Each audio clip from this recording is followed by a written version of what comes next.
Mark Indelicato, thank you for joining me today, Vave. How are you? Course, it's been so long. It's so good to see you all the way across the pond, like across the world right now. Literally, I'm 8 hours ahead of LA, which is just like so nuts. But here we are. All right, well, let's jump into it. Um, so Hacks season 4 coming out April 10th. How are Mhm. you feeling? Are you ready? I'm so excited. I feel like, season three took so long to make because of the strikes and right after all of that was kind of done, we really jumped into season four and completed it at a normal pace. So I'm just really excited that we get to actually like show it to the world at a normal time in between the filming process. And I don't know. I mean, I think that obviously I'm biased, but I just think that this season is so it's so good and it's so like kind of it's so drama filled, Like I feel like it does even go into like novella territory in a way, And the show is and I just love a season that it feels more like a season one to me, like where it's really about Deborah and Ava and their relationship, and that the supporting characters obviously have their own stories and things of the like, as you've gotten to know them,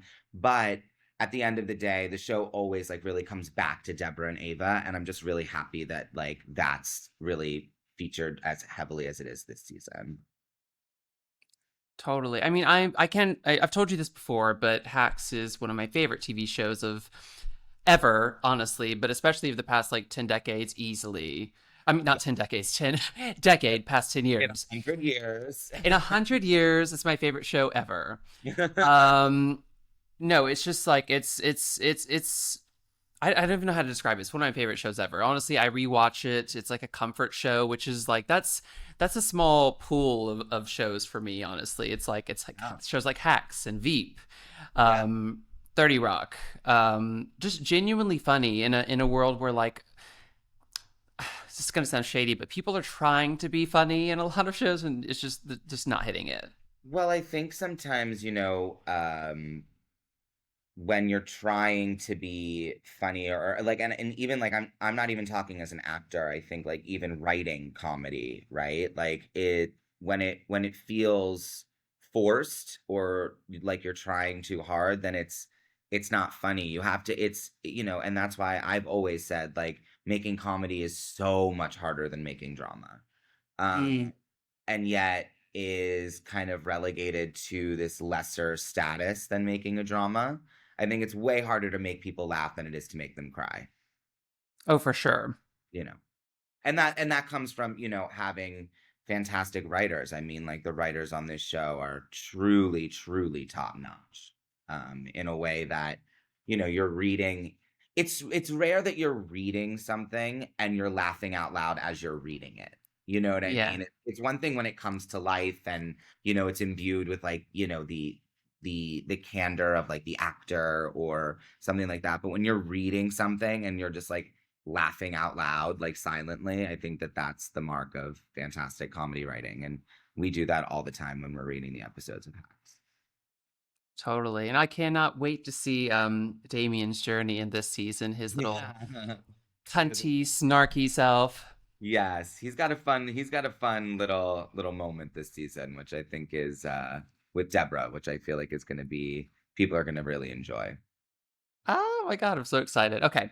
Um I wanted to ask you about your audition process for the show. Like what was that like? I believe, if I'm not mistaken, I think I was the last person cast. Um, I filmed my audition, I believe, at the end of October, and I was on set like the first week of November or Oh something. wow, And I crazy. and I didn't film. I don't believe that I filmed or taped an audition. I mean, this is the middle of 2020. So like we're like in pretty deep, like deep COVID. Yeah, like in the coat. Yeah. Yeah, Oh my in 2020. god. So This is the fall. And so I believe, if I recall correctly, that I did not do an initial tape. I think that I just got on to like a Zoom call with Paul, Lucia, and Jen and did my audition. And I remember that at the time I had like red hair or something like that, or like blonde hair, some crazy Some shit. look, yes. Yeah. And they were like, for the audition, like my agent was like, you need to dye your hair back like immediately.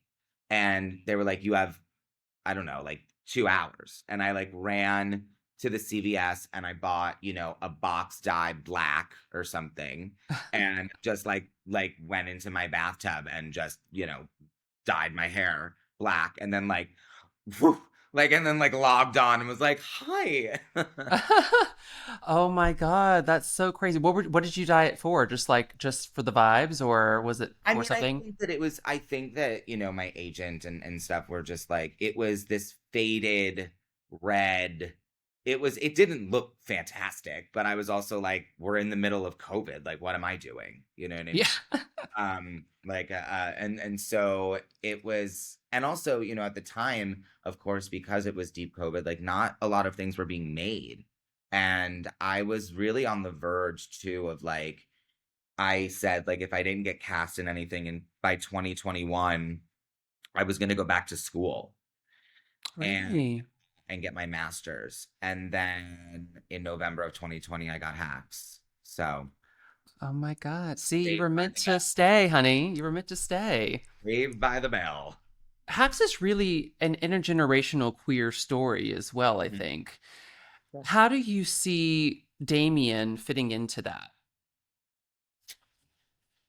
Well, you know, I I've never really actually thought about it, and I think that that's something that I like so much about playing Damien. I think that this season you get a little bit more of a look into like what he does like on his off time. But I kind of like, I've always said this to even like Paul Lucci and Jen and the writers and publicly, is that like I like that he's kind of this enigma. Like I like that he's kind of just, he goes to work and he's really good at his job. Like that's the kind of the log line of Damien, you know what I mean? Like he's there to do his job and he does it, and he does it well.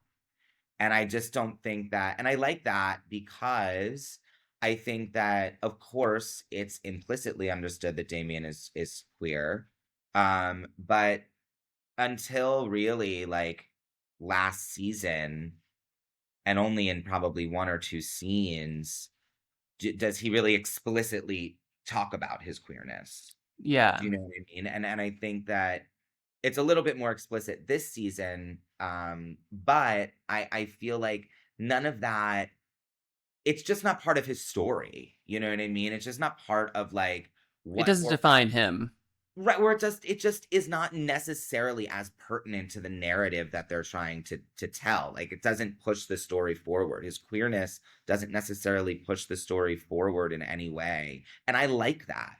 I don't think that everyone's, sexual orientation or gender identity or an is their story. It could be a part of their story, but it can't be the only part of their story. You know what I mean? I For think that, sure. and that's when it becomes tokenism.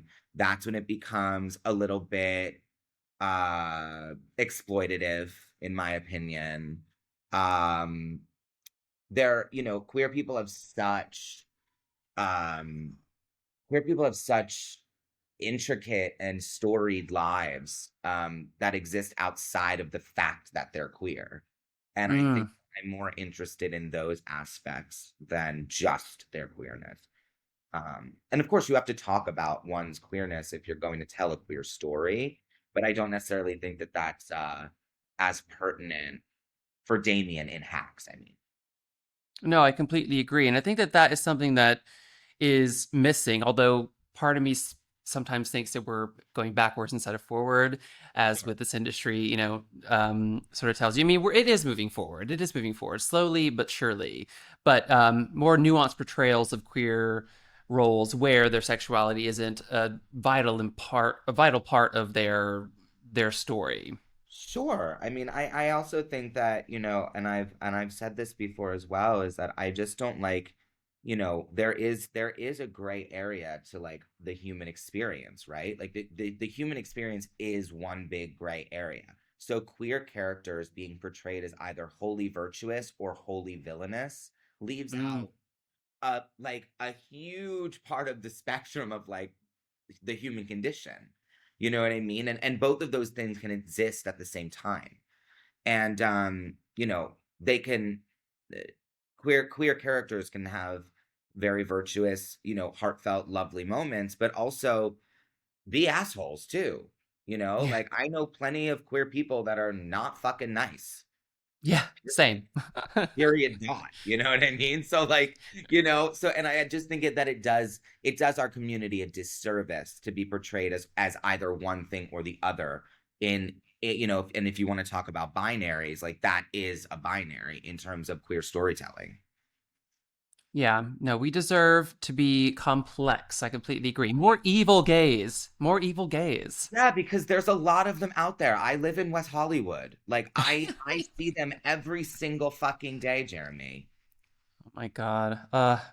I miss the evil gays of WeHo. Oh my God. Well, don't worry about it. The grass is always greener, babe, because I'll be back soon to get my fill. exactly. Yeah. You'll be here for 15 minutes and be like, okay, I'm done. um, I wanted to ask you too. Speaking of that, actually, um, I wanted to get your opinion on the sort of the tension between visibility and typecasting. Sort of being Mm, proud of being queer and queer roles, but also wanting to break the mold. You know what I mean? Or break out of what people have sort of pigeonholed you into, as they so often sure. do with us. You know, for me personally, I want that for just, for the community at large. But for me personally, I like being typecast. Like I like playing like the quippy gay assistant. Like I could do that in my sleep. It's like work smarter, not harder. You know what I mean? Right? Yeah, yeah, I yeah. like necessarily me personally, like a will to break the mold and play like this, this character that is completely outside of who I am and it's just not an ambition of mine. I like playing characters that I feel that I relate to, and that I feel are extensions of myself. I like that. And that's comfortable for me. And I don't think that I'm necessarily incapable of doing, something that is completely outside of like myself and really doing that work. But it's not necessarily an ambition of mine. But as for the culture at large, for actors that want that, I definitely think that, listen, we are actors, and I do not necessarily agree with the fact that straight actors should not be playing queer roles. I think that the best actor wins. That's kind of the whole bit. However, the issue that I have with that is that queer actors are not being given the opportunity to even set foot in the door. Like they Mm, don't even have their foot in the door. Now, if that changes, or if we push forward in that capacity, and a straight actor still lands the role, it's kind of just and you know this better than like we know this. Like it's yeah. there are politics involved, period. Do you know what I mean? And even within queer stories, like even with queer actors playing queer roles. Do you know what I mean? Like Oh yeah. there I'm sure that no one like that new show that came out with like Nathan Lane and like Matt Bomer and stuff that's going to be on Hulu. Oh, I'm like mid-century modern. Yeah. they they didn't audition anyone for Matt Bomer's role. Period. Right. Like Yeah. that so like there are politics even within when queer actors are playing like queer characters.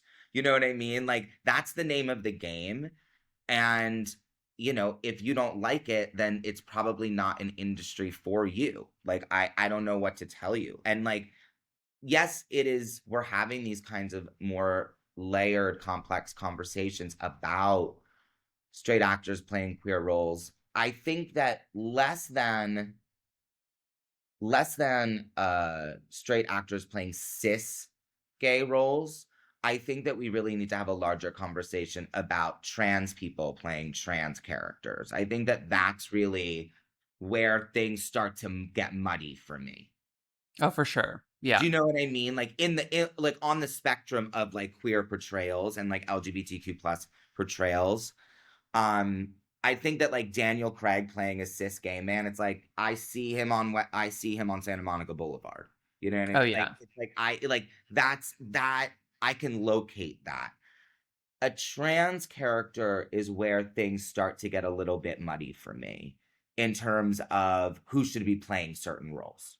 Mm. And I know so many trans actors, and I mean, as do you as well, working on such a an iconic trans driven show that, it's almost impossible to get your foot in the door. If it's hard Yeah. for a cis gay man, it's next to near damn impossible for a trans person to get their foot in the door. So I think that I guess that that's just the long-winded way of saying like, may the best person win, but give us a chance. Totally. And I think that I mean, I completely agree with everything you're saying. And I think that what you said about sort of being happy with your your niche is actually a really beautiful way to think about it, because I think oftentimes for me especially I feel like, oh, if you're not pushing for other things, then you lack artistic integrity, or you're not pushing No, yourself or whatever.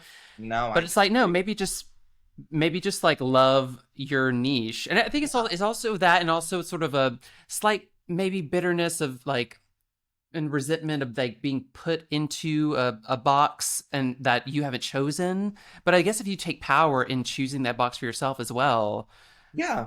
I mean, and also, I mean, listen, I think that like we apply that so much, this kind of typecasting to queer bodies, but look at like the Tom Cruises, the Bruce Willises, the Julia Roberts, you know what I mean? Like even like the Julia Louis Dreyfus. I mean, Mm, you know what I mean? Like Elaine and Selena Meyer are not extremely like diametrically opposed characters. You know what I mean? no, for sure. I think that like we talk about typecasting and niche so much in the context of queer bodies that and playing gay, that you can just take a look around at so many actors that literally play versions of themselves. Like not everyone is Meryl. Like T. not everyone is, and even you see the Nicole Kidman renaissance. Nicole Kidman is playing different versions of Nicole Kidman in different wigs. Be for real. Be so it's, fucking for real right now. it's And true. that's And we love okay. it. And by the way, I'm sold. I'm watching all of it. Like I'm here. I'm in. So I just don't think that this necessarily only applies to being typecast as like the queer, like the gay assistant.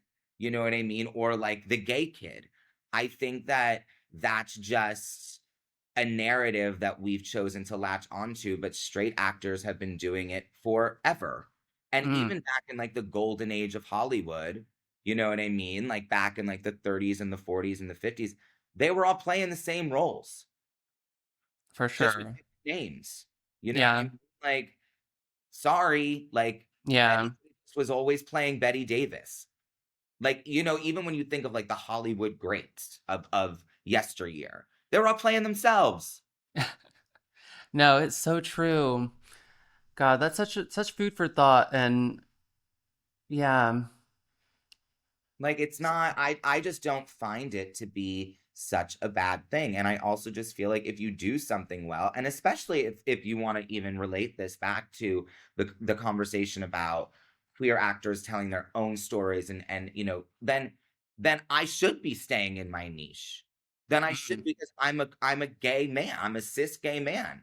So if that's like what we're talking about, then I should be playing cis gay men. You know what I mean? Like it's just T. not like I just don't, you can't have your cake and eat it too when we're having this conversation, right? Like we can't be put down for not wanting to strive to play different characters, but then also be having a conversation of a condemnation of staying in that niche. Mm. Do you know what I mean? Like No, I completely get it. Yeah. you can't be forced to like, try and everyone break the mold, but then also be condemned for not wanting to. like Mm. and I just don't know that I necessarily, and maybe this is just, my own insecurities, but like I don't know that I have the like the ability to really break the mold. And there are plenty of actors that do. I just don't necessarily know that I'm one of them. And that's Maybe like it's just also like your general drive. I mean, you have other life aspirations. You're intelligent and knowledgeable, and, it's not acting isn't everything. but And it's it also shouldn't okay be. to know your limits. Like it's okay to know that like you're not like, and this is not even, me being self-deprecating. It's like I'm not gonna be like I was never destined to be a Daniel Day-Lewis. It was never in the cards for me. Um, One can strive. I think that we all want to strive for greatness in whatever capacity we want to. But like also I think knowing your limits and the threshold of greatness is I think a good thing, you know. No, I completely agree. And it's such a beautiful way to look at it, honestly. Um, Again, food for thought. I'm gonna once again another bar you've dropped in me that I just have to go leave and think about. It's like, not everyone's gonna be Chalamet, you know what I mean? Not everyone's DiCaprio. Like it's and that's like And fine. that's fine. Like Yeah. I'm good. Like Yeah. and you can also make like a really beautiful career for yourself and Mm. by not being that. Like you don't have to Yeah. be greats, quote unquote, to have a very illustrious um and meaningful career and like leave your stamp on your industry. Not because not everyone can be the best. It's just Mm. not possible. If everyone was the best, then there wouldn't be the best. So just uh, you know, do the best you can, okay? And be good with that. Love Come to that. peace with that, you know what I mean? Like, Get over it. what? Like it's hard? Like, come on. No, I completely agree. And I think that, and there's also something that with like just taking pride in, you know, even us, the fact that we've been able to be on two very queer shows that have like, altered or the landscape of television in different ways, and they're very singular shows that no one else in the world would get to be on. It's just like, and taking those moments and just being like, I got to do that. Like, how many queer people in this world even get that opportunity? Not many.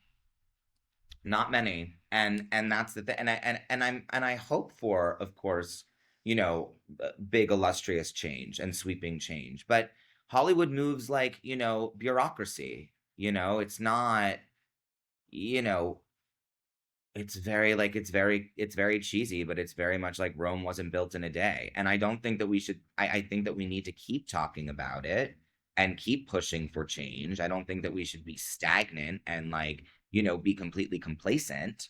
But I also think that, we want things like right now. And that's just not the way that industry works. Yeah, totally. Unfortunately. I wish it did. Unfortunately. But Yeah. it just doesn't. And I think that the quicker that everyone kind of gets that through their head, that change does not come in a day or in a year or even in 10 years or 20 years. Um, I don't want to discourage anyone, but it's just kind of like you got to meet the industry where it's at a certain point if this is the industry that you want to be in, unfortunately. For sure. And we are moving towards progress. So I guess we can have hope in that. I mean, I just think that being able to have these kinds of conversations is progress in and of itself. I think that there was so much complacency and just being complicit in the fact of like, well, this is how it is and it'll never change. And I don't agree with that either. I'm just saying that it's not going to happen at the rapid rate in which we would like it to. For sure. Excuse me. Oh God, let me take a sip of water. No, for sure. I want to take a quick pivot to fashion. Enough with representation. Ugh. Here we go. Let's do something fun. Fun, yes. No, I want to talk about your fashion sensibility, which I've Okay. always admired, always loved. But I wanted to talk to you about your style evolution over the past 10 years. Okay. How would you say that you've grown in that respect? For better or Uh, for worse? I think that over the last 10 years, I mean, in 2015, I was living in New York. I was in college. I went very, very femme. Like I was very like it was a lot of, smoky eyes, lots of like heels, lots of, I was just experimenting with I mean, I had a different hair color like every week. Like it was, and that's kind of the freedom too of like being in New York City and being young and wanting to be like outrageous. Like I really did. I loved being like and I don't think that even what I was doing was particularly outrageous compared to like the people that I was going to parties with or the spaces that I was in. I think that I was kind of on the more toned down side um of that. So I wouldn't necessarily call myself outrageous. But I felt outrageous for me, you know. Yeah. Um and then I think as time went on, I've definitely I've been dressing like in my daily life like much more quote I guess like mask, but I mean there's obviously a threshold to how mask I can go. You know what I mean? It's like, you know what I mean? I like open my mouth and everyone's like, "Ah, yes." Uh, Um Gay. No. Gay. You're gay. Yeah. It was never gonna give trade, you know what I mean? But I think that now um I've been feeling like that it's like we're mixing those two extremes together, and I feel Mm. like I finally found like a personal style that I feel like is an amalgamation of those two kind of polar opposites, and that I feel somewhere in the middle. Um, you Yeah, how know, would you define your personal style now? God, I don't even know. The thing is that I think that, on red carpets and things like that, you're very styled and like, and it's all very deliberate. But I'm like really in my day-to-day life, like I'm in like a pair of like light wash denim capris and like a samba and like a ratty t-shirt. Like that's just kind of the way it is. And then like a Tea. you know what I mean? But I'm still walking around with like my Chanel flat bag, you know what I Of mean? course. I mean, yeah. Like obviously. But I think that there's I don't know. I think that there's like more balance now, at least right now, than there ever was before. I think I was trying over the last 10 years to find where I wanted to situate myself in the like mask femme dynamic or binary, and I feel like I've landed somewhere in the middle. I don't know how I would describe it though, because I don't dress like, again, like I don't dress like you see like on Instagram or like, on red carpets like that in my daily life, you know. Yeah, and your looks, which I wanted to talk to you about actually, because you've been crushing it over the past few years with your red carpet looks. The vintage Gautier, Issei, Moschino, Christian Lacroix. You've been all the looks. All the girls have been on you. And Thank I you. love that they're all archival.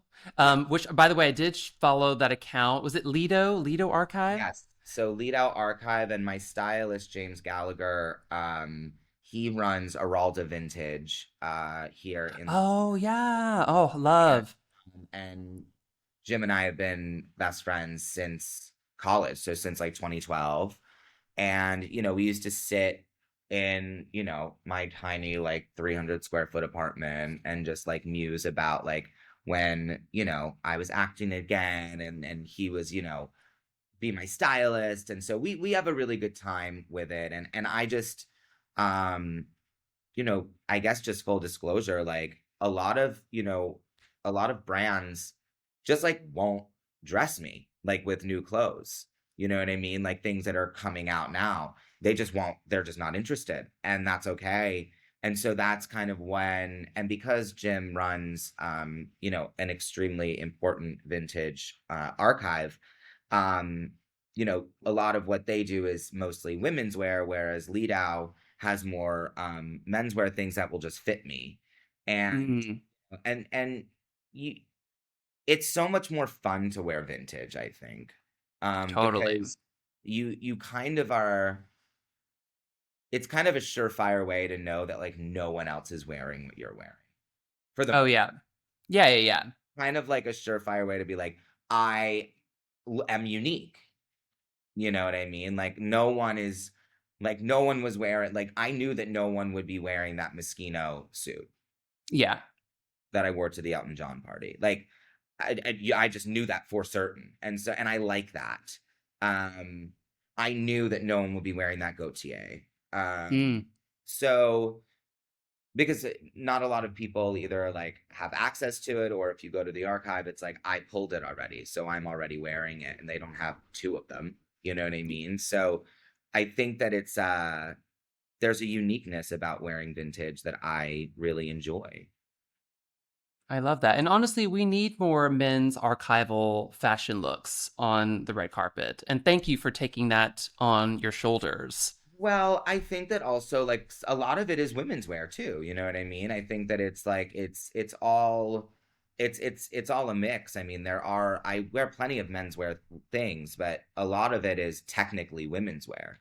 But like something like Issey Miyake or Jean-Paul Gaultier, they were pretty much doing like very androgynous kind of like, I guess for lack of a better phrase, like co-ed like Yeah. um just for years and decades. So I feel like that was also a really good fit for me. And, I think that I don't know, sometimes you have to be careful, like as a man now with skirted looks, because I think a lot of men decided that that was how they were going to be different. Is like, oh, I'm just going to wear a skirt. And Mm. it's intentional. It's not really thought out. There's not much that's thought through about it. It's just like, oh, I'm going to be controversial and wear a skirt because I'm a straight guy. Or, I'm just not very interested in like shock value anymore. Yeah. Um, I find it to be like reductive at this point. So I don't think that the looks that I'm wearing are meant to be shocking in any way. I just think that they're beautiful clothes that, They just look good. yeah, that like fit me well and look good on me, and I like them. Amazing. Well, keep up the fabulous work. You're doing us all so proud. Thank you. Do you have a holy grail fashion piece, like something that, like, no budget, you can have it? What would you have? I think I already have it. I mean, I think like my Chanel flap, my original, like, it's the original hardware. It's not the CCs. It's just the original Chanel two, is it a 255 flap? It will Ooh, last me. It will never go out of style. It will always be, it's like having like a Birkin or something, but I'm not really a Birkin or Kelly person. yeah. Um, I think that, yeah, I think that that would be like my holy grail, like fashion item that like costs a lot of money. But Mm, I think that in terms of other like holy grail items that aren't necessarily like super expensive, is like a pair of like dark wash denim that fits you perfectly, a good mm, black boot, um, a good like white t-shirt, and a long like wool coat that fits you perfectly. mm. Like I think tailoring is more of like where the holy grails kind of come in. And a great black suit, Oh, for sure. especially for men. I think like a great like black suit that fits you perfectly, that's tailored to perfection. Then I mean the world is your oyster with stuff like that. Like I mean that same black suit can be worn a million different ways, um, based on like the shoe and the shirt and the jewelry or the brooch or the whatever, that you choose to put with it. So yeah, I think that holy grail items can also be not particularly expensive either. I mean, my favorite pair of jeans that I have that fit me perfectly are from the Gap. Yeah, I mean, ugh, love the Gap. You know what I Love the mean? Gap, Like especially their reinvention now. It's been so good. right. I'm like, that's like a $60 pair of jeans. You know what I mean? Not everything needs to be like designer and that's, something that I've only recently learned. I was really, really invested in like, having all designer items and wearing head to toe designer. And it's not something that I think is particularly sustainable, first of all. Mm, Um, but also when I buy designer things, a lot of the time they are vintage. yeah, Um, so I think that that also has something to do with it as well. love. Who would you say are some of your favorite designers or brands right now? Who are you wearing? Well, I mean, I am the Balenciaga customer. Oh, Um, she's a Balenciaga girl. Hello. I mean, it's comfortable. I also am like, sometimes the body dysmorphia really does jump. So wearing things that are designed to be like gigantic and like big and like not show your body at all are appealing to me.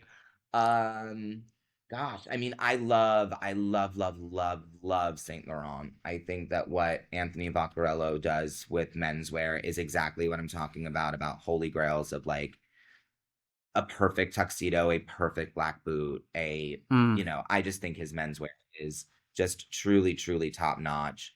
And I mean, Prada forever and always. Oh, Again, yes, like old Prada, new Prada, like Muccia to me never misses. ever. I mean, Like literally ever. literally Like ever, ever.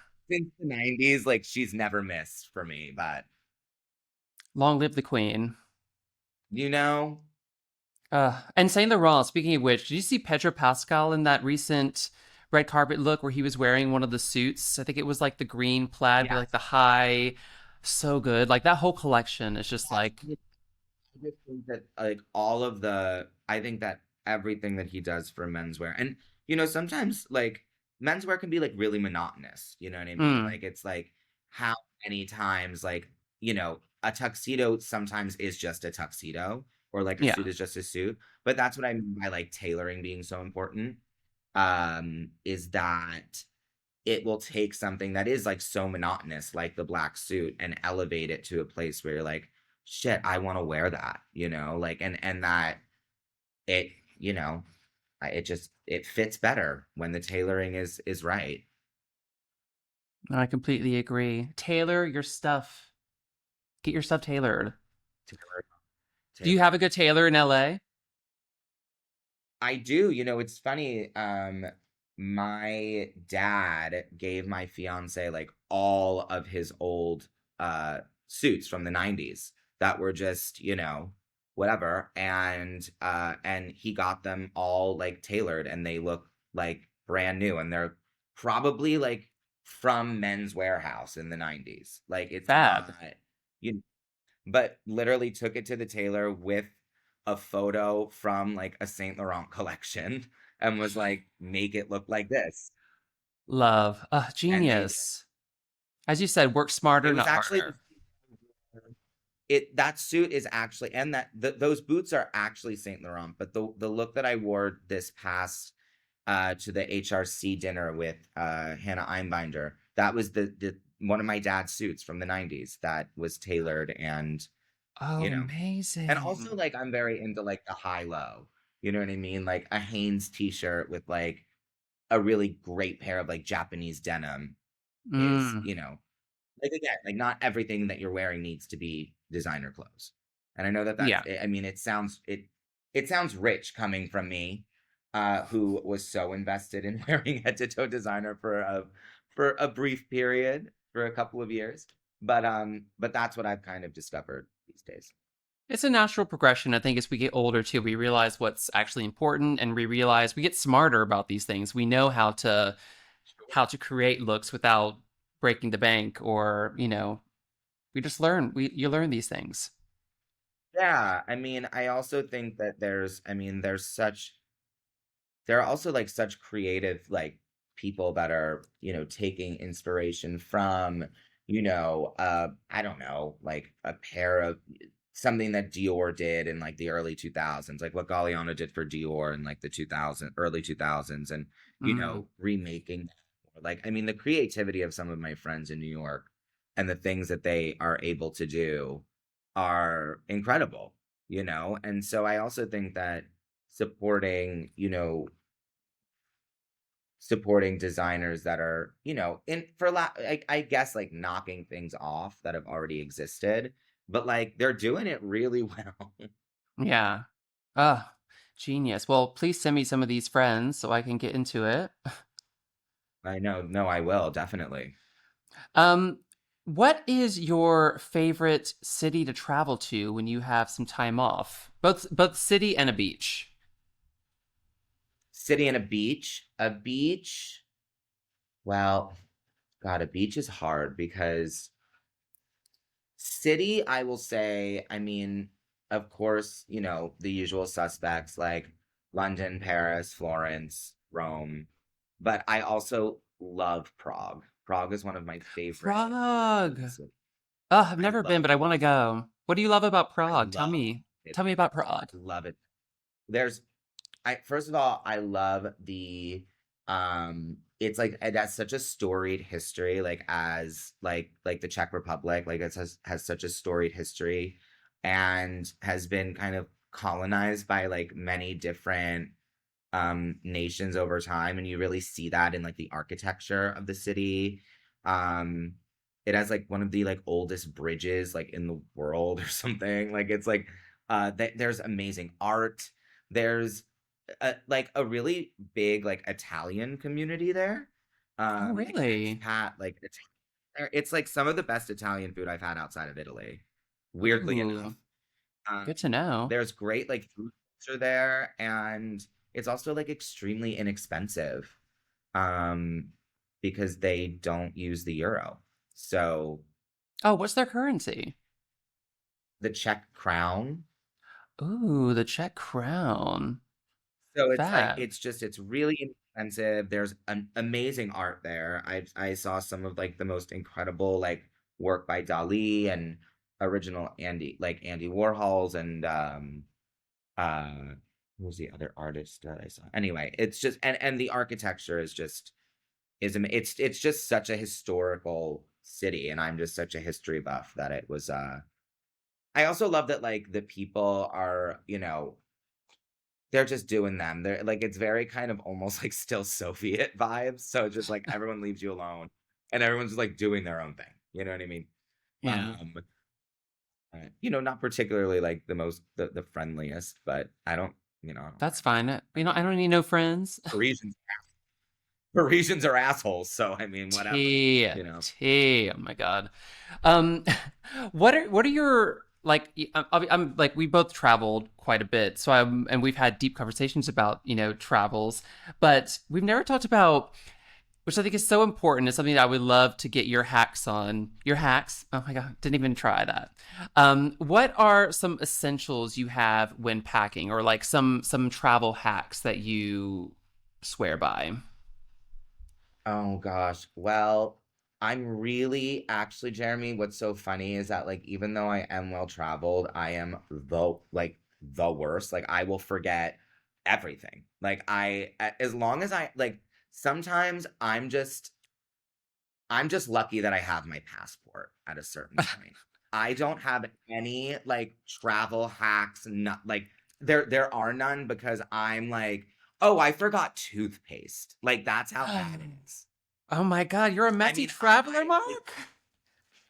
oh my God, like I'm throwing shit into a bag with a prayer.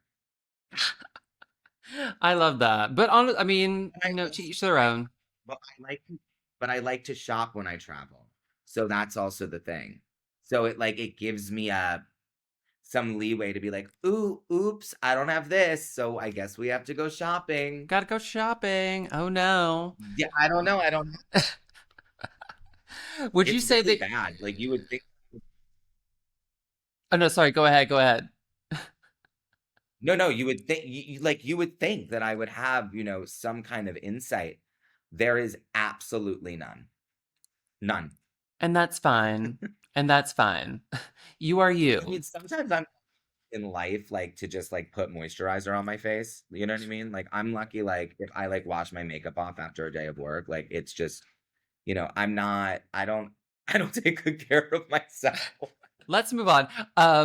Plain. What's your plain look when you're traveling? Are you a cozy queen or a look queen? I asked Gigi Good this So last week.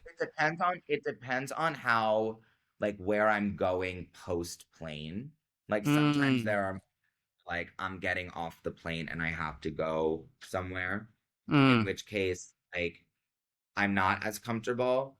But for the most part, it's like sweats in whatever and not like a cute like matching set either. Like three Just different holes, colors, like. three different grays going on, beanie, sunglasses, AirPod Maxes. We gotta go. Okay, We're so a cozy queen. If she can't remember her passport, oh, she's for sure. yeah. Uggs or Crocs, and never Uggs. without a sock. I mean, of course, And you everyone better wouldn't. keep your fucking socks on. It's disgusting.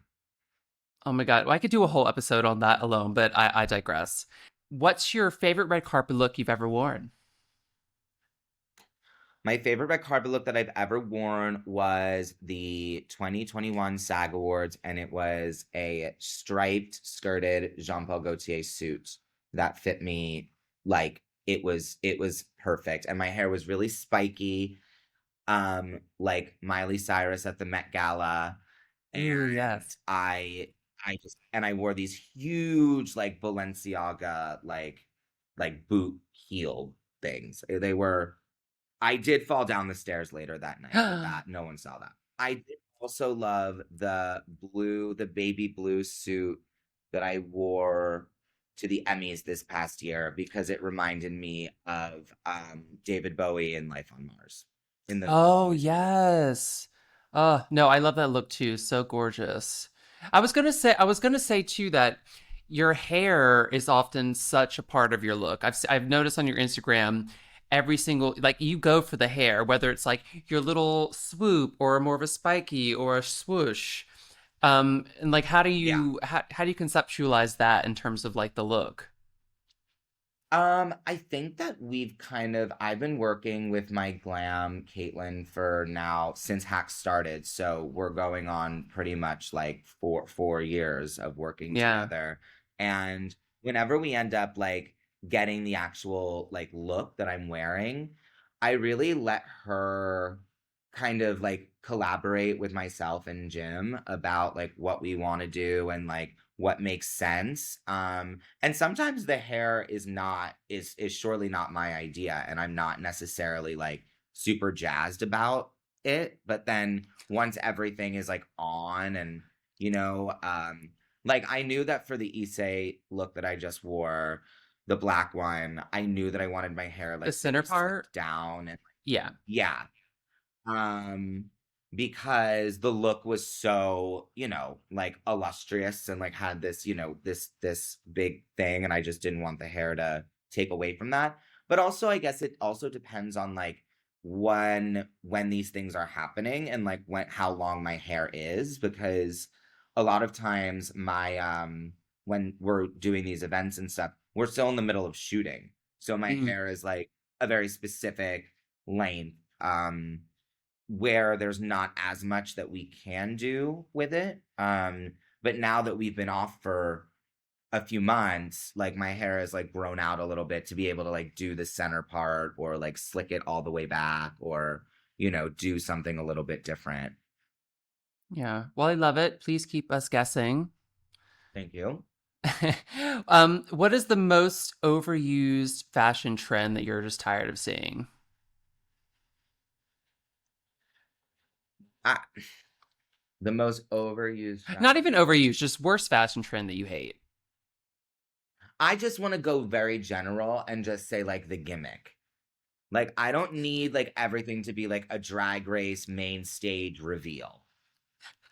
Like, just save that for the girls. Like, just let the girls do that. Like, not everything needs to be like a wig reveal of then I take off this and it's 500 things. Like, unless you're Gaga, I don't need to be seeing that from you, or a drag queen. I don't need to be like, you know what I mean? Like, I don't need to see that from you, especially like on a red carpet. Oh, and what else I hate too on red carpets, there has to be a limit on trains, how long a train can be. Mm. It's enough. I don't need, and again, if you're on the Met Gala red carpet and you're Zendaya, I'll allow it. But if you're fucking Joe Schmo from down the road on NCIS, blah, blah, blah, your train should not take up the entire red carpet. Thank you. No, I completely agree. And this is Mark's TED Talk. No, This I is completely. like, I'm sorry, like, it's enough. No, and you have never spoken truer words. What is the most underrated queer character in TV or film? Underrated Underrated. in TV or film. I don't know, me. Yes. Justin Suarez. That was my Me. I'm gonna answer. go with me. Yeah, me. That was my answer too. What's your worst audition experience? I'm kind of dying to know this one. How much more time do we have? Oh God. Um, there was one. It was a long time ago, I guess. It was before COVID, but because we were still doing like in-person auditions. And I went in and it was kind of this like, I had to be like writhing around in like a car, and it was like a high speed like chase, and usually like I just like didn't want to do that. And then they were just kind of like, you have to do that. And I was just mortified. Like, I was just like pretending to like drive a car and be like, whoa. And Yeah. then there was this other one where the character needed to be, it was like this like glam, like like beauty influencer character. And when I went in to do the screen test, I didn't have any of that makeup on. And they were like, you need to go into the bathroom, like put the makeup on. And I like put the eye makeup on because I like knew how to do that. And they were like, no, we want you in a, I had a mustache at the time, by the way, already. And they were like, no, we want you in a red lip as well. Here's some red lipstick. Full And I was B. like, not full beat though. That's the issue. I didn't have any makeup on. So I just put like eyeshadow on and had a red lip on. I looked like if Frankenfurter had like gone through a wood chipper. Like it was so I saw myself on the monitor and I was like, this is hit like, and this is like for the network. Like it was, oh my God, it was Oh, horrible. And I mean that show was not long lived either. So whatever. oh my God. I can bleep. I'll bleep it out. Was it? Yes. Okay. See. Oh my God. How did I know that? I knew it. Oh my God. I'll bleep it out. Oh my God. That's so funny. I auditioned for that too. I just sent in a tape and it didn't go any further. But yeah. Oh God. What is your most starstruck moment in Hollywood?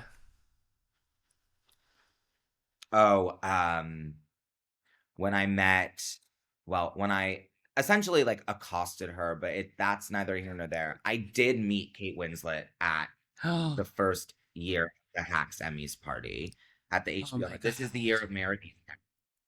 It's the year of Marabeestown, and obviously Jean Smart was in Marabeestown, Emmy nominated for it, and we were at the Emmys, the HBO after party, and I saw her talking to Jean, and I was like, this is like my moment. Like, I'm never gonna have a moment where it's gonna be like at all, even like remotely appropriate for me to approach Kate Winslet. And so I did. And by approached her, I mean I ran up to her. Also, for context, I was wearing an iridescent green suit, vintage Prada though, and I was wearing a mullet wig. Oh, I So, remember this look so good. Yeah. but it's a lot. It was a look, and she sees me coming. And I don't know, she obviously didn't know, who I was or anything. And but she was talking to Gene, and so Gene was like, "Oh, hi Mark, this is Kate Winslet," and I just burst into tears, like just. I don't even know what I said. I was just like like it was hysterical. And then she goes, "Thank you so much." That's all she said. And then I literally like did it, tip my hat, and was like, "Milady." Yes. And Oh, everyone saw that. I love Everyone that. saw it. Were people making fun of you after that? Was the hacks? No, no, I left immediately after that. Because I had done this right after I had smoked the joint. So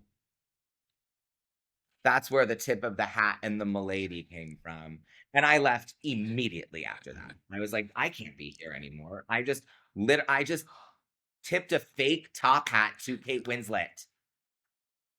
My lady. No. Oh, I love that, Mark. Oh, I love you so much. Thank you for sharing that story I and for love you too. sharing that with the world. Hold up, one last question, and I'll let you go because I know you have an appointment. What's the best piece of career advice you've ever received?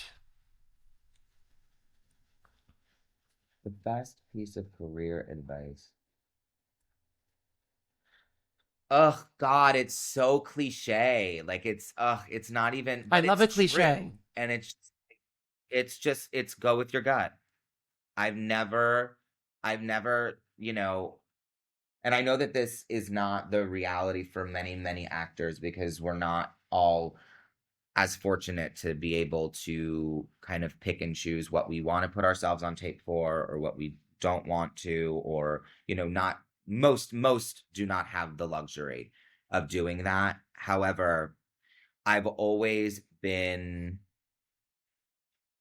I think it was probably like America Ferrera that gave me this advice, or someone of the like that that I've worked with for a long time, that was just kind of like, if you walk in knowing that it's yours, then you have a way better shot at it. But if you go in insecure, so at this point in my career, like when something comes in and I just don't feel immediately like I, I can do this, like this could very well be mine, I don't do it.